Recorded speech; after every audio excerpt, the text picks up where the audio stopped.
over the last 3.5 years, because I think in Pennsylvania the number is about 55% that home prices have gone up just in 3.5 years, and of course rent has skyrocketed. And there are a couple of different ways to think about that, right? So first of all, you got to ask yourself, how do you lower the cost of building a home? Okay, and there are two big things you can do there. Number one is you can, as President Trump says, drill baby drill, because we drive down the cost of energy.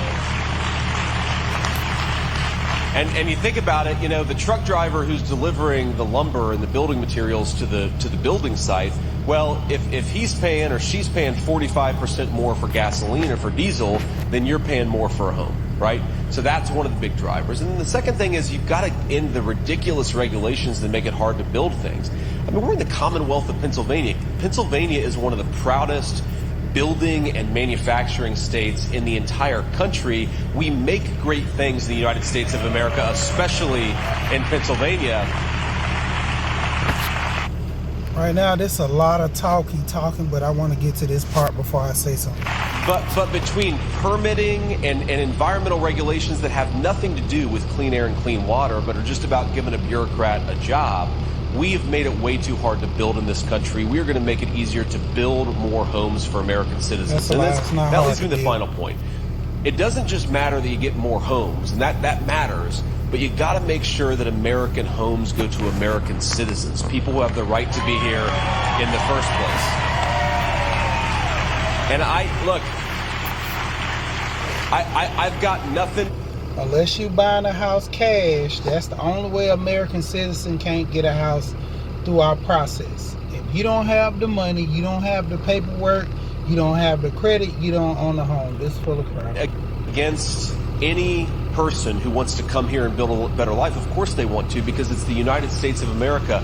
But when Kamala Harris lets in 25 million illegal aliens, you've got to house those folks somewhere.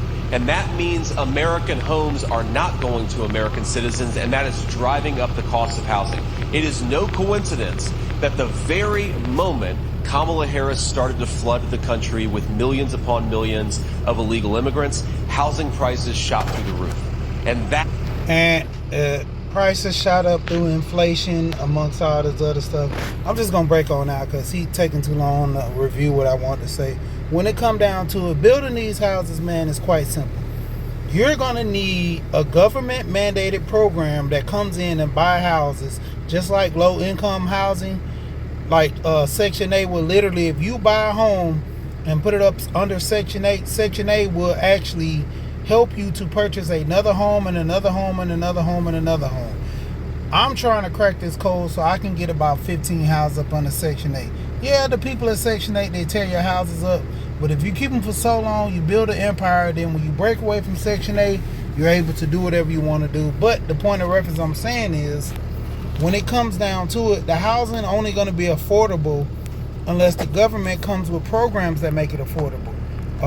Give these builders incentives to deal with them to build these affordable houses. Other than that, all this jibber jabber talking about migrants coming in, all that stuff is fluff. It's just nothing but fluff. It's like Kamala fluff. You know, the migrants come in, they got to be able to purchase a house. Okay, let's say the government do give them money. They give them money to rent. They're not buying within our process of America. You have to be able to afford a house. You have to be able to have a job. You have to be able to make a certain amount of income. What is it, about at least 3 times the amount with apartments? So you got to have a certain, I think it's what, 40% or whatever, going into the mortgage, 2 or 3 times the percent. I don't know the particular rates on there because it's always changing and stuff, but the point of reference is that.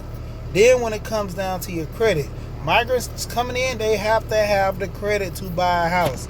You can do a loan just off the house to make money, but migrants have to know these programs or people giving these programs to them.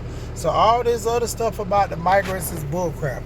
The inflation, what he needs to be talking about are these companies not giving raises.